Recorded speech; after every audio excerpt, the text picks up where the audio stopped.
Hey everyone, today I'm going to be doing a tutorial on how to replace the central mirror glass in your E39 M5.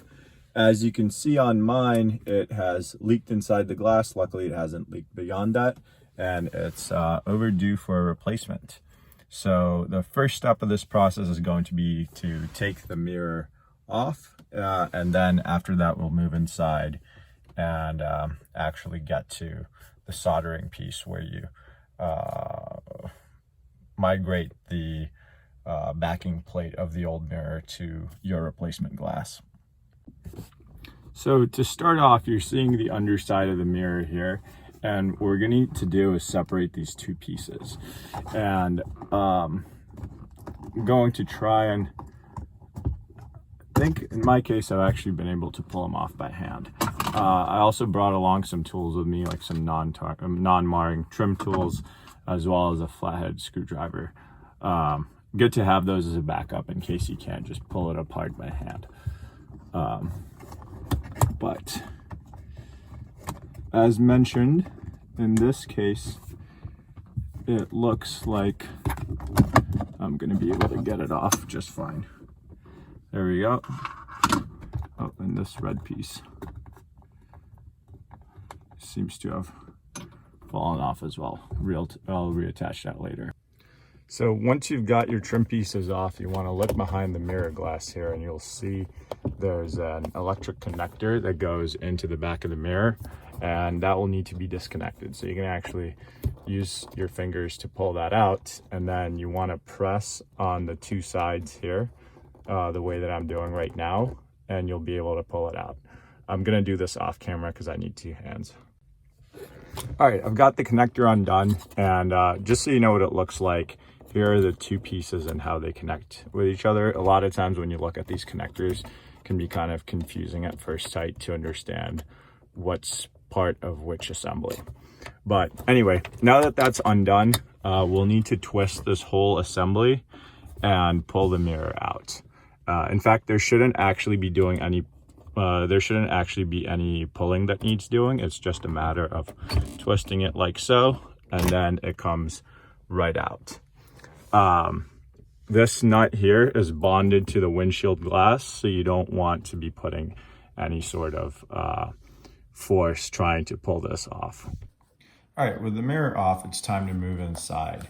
And now the first step here to removing the actual glass is removing the frame that's around the mirror. For this, you're going to want to use a really small pry tool, and it has to be thin enough in order to get in between these edges.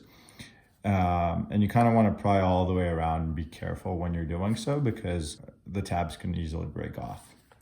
So I'm going to give this a shot right here.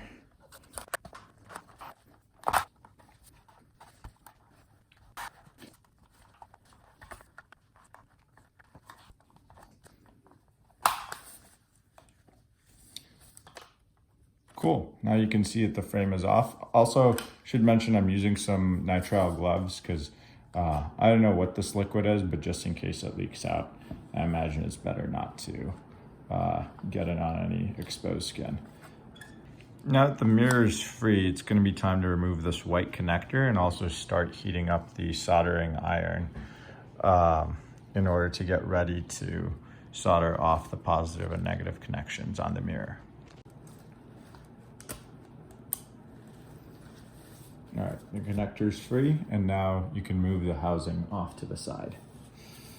All right, and before touching it to any sort of circuitry, I like to test that the soldering iron is hot by just applying some solder to it and making sure that it melts nice and quick, which it does.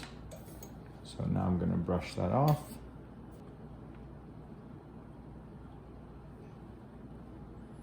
All right, this one's free.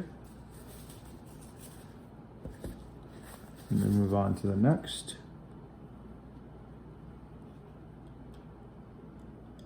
And that's free as well.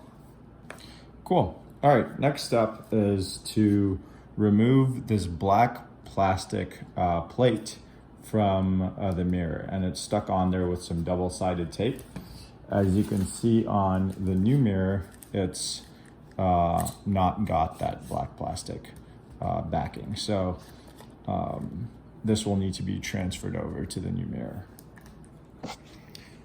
This piece is a lot more stubborn than I anticipated. Originally I was trying to get at it with a pick, and I was gonna use a little squeegee to get it under there and pry it off the glass, but it's really difficult to try and catch an edge, so instead I'm gonna use a knife, at least to get it started.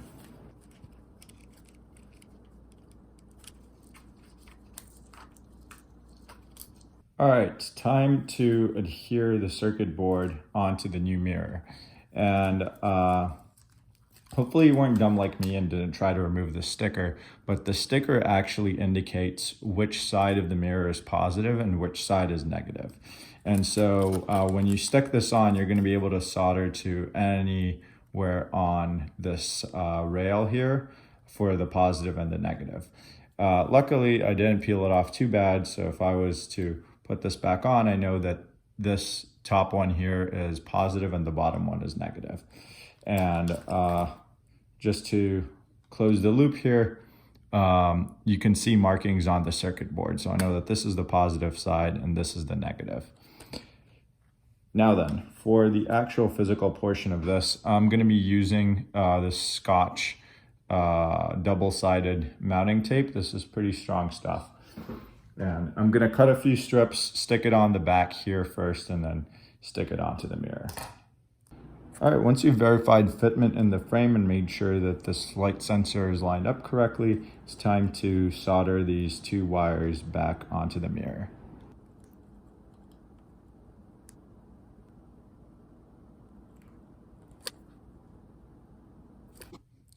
All right, now that the new circuit board is soldered onto the new mirror, it's time to reassemble everything and try it out. I've got everything plugged in and verified that it's working, and I'm just gonna show you real quick how to test that everything's working just fine. So first off, you're gonna want to turn on your ignition. And then note that there's two light sensors. There's one that's right here that you normally see, and there's also one behind the mirror right here. And so what this mirror is measuring for is a difference between those two light sensors. In particular, if the one at the front is saying that it's really dark, and then the one at the back is saying that it's really light, then it'll dim the mirror. And you should be able to see that here in a second. So if I use my flashlight to shine at this light sensor, you see how much it dims? And then on the contrary, if I shine it from behind, instead you can see that the mirror goes light again.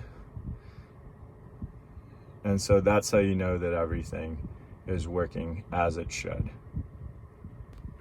So I hope you enjoyed the video, and I hope this helped you out in your own mirror replacement. I think this works the same for the E39 M5, the E46 M3, and then also the E38, even though the E38 has a slightly different shaped mirror.